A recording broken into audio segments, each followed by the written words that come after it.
मेहंदी लगा के रखना, डोली सजा के रखना।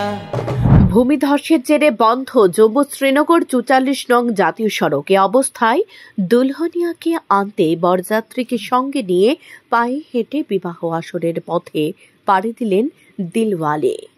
গত দুদিন ধরে লাগাতার বর্ষণে কার্যত বিপর্যস্ত ভূস্বর্গ।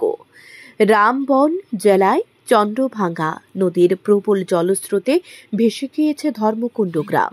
ভূমিধস এবং হড় পায় ৩ জনের মৃত্যু হয়েছে। ১০০ জনেরও বেশি মানুষকে অন্যত্র সরানো হয়েছে। ধসের জেরে পুরোপুরি বন্ধ হয়েছে জম্মু কাশ্মীরের শ্রীনগরের জাতীয় সড়ক। আর সে পথে যেতে বিপাকে বরযাত্রী।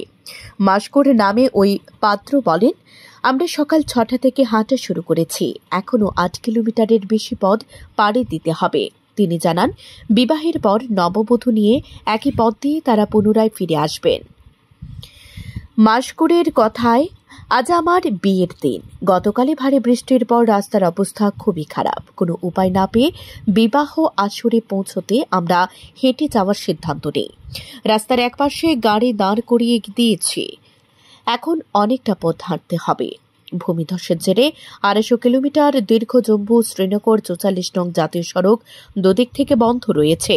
১০০রও বেশি গাড়ি দাঁড়িয়ে রয়েছে রাস্তার দুধারে। সাময়িক ত্রিপুরা। मशकूर जी, आप कहाँ जा रहे हैं, क्या है आप आज का फंक्शन आपका, थोड़ा सा इसके बारे में? हमारी तो शादी है, हम जा रहे हैं नील गगननाथ के लिए।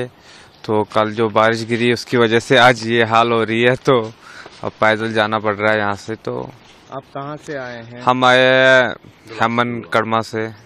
तो कब यहाँ पे फंसे हैं, कब निकले थे घर से? क्या घर से तो आज ही निकले हम, सुबह कोई 6 बजे। तो अभी हमने यहाँ पे फ्लावर पे गाड़ियाँ रखी हुई है, तो अब पैदल ही जाएंगे आगे तक। तो कितना दूर अभी चलना है पैदल? अभी तो कम से कम 7-8 किलोमीटर लगभग पैदल ही सफ़र करना पड़ेगा।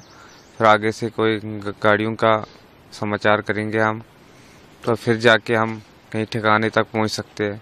कितने घंटे का रास्ता है, क्या कोई क्या 4-5 घंटे तो लग ही जाएंगे हमें मैक्सिमम।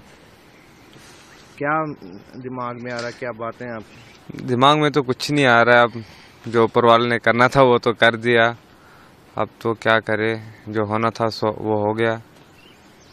तो अब दुल्हन को भी ऐसे ही लेके आएंगे, कैसे आएंगे? ऐसे ही लेके आना पड़ेगा अगर रास्ता क्लियर नहीं हुआ तो। क्या सरकार से क्या कहेंगे? सरकार से हम ये कहना चाहते हैं जल्दी से जल्दी NH-44 को क्लियर करे। बड़े लोग मतलब मुसीबतों में फंसे हुए हैं, कोई बच्चे लेके, कोई ऐसे है, कोई गाड़ी वाले, इनको जल्दी से जल्दी NH-44 को क्लियर करना चाहिए। जो बेचारे फंसे हुए हैं वो भी कहीं ठिकाने पहुंचे। আর চিন্তা নয়, সোনামুড়ায় চালু হয়েছে প্রিন্টিং জগতের এক উন্নত ঠিকানা, টাইমস গ্রাফিক্স প্রিন্টিং পয়েন্ট। এখন কম সময়ে পেয়ে যাবেন আপনার প্রয়োজনীয় ফ্ল্যাক্স প্রিন্টিং, ব্যাকলিট বোর্ড, রাজনৈতিক banner, hoarding, vinyl printing, multi colour printing, letter head, one way vision, PVC card printing, আমন্ত্রণ কার্ড, বিবাহের card, visiting card, student ID card, photo frame সহ আরো নিত্য নতুন কত কি আধুনিক প্রিন্টিং পদ্ধতিতে বাস্তবের ছোঁয়া। আমাদের ঠিকানা সোনামুড়া ব্রিজ চমুনি অ্যাক্সিস ব্যাংকের নিচতলায়, সেবা মেডিকেল পলিক্লিনিকের পাশে। যোগাযোগ 6009143231 অথবা 8131042984।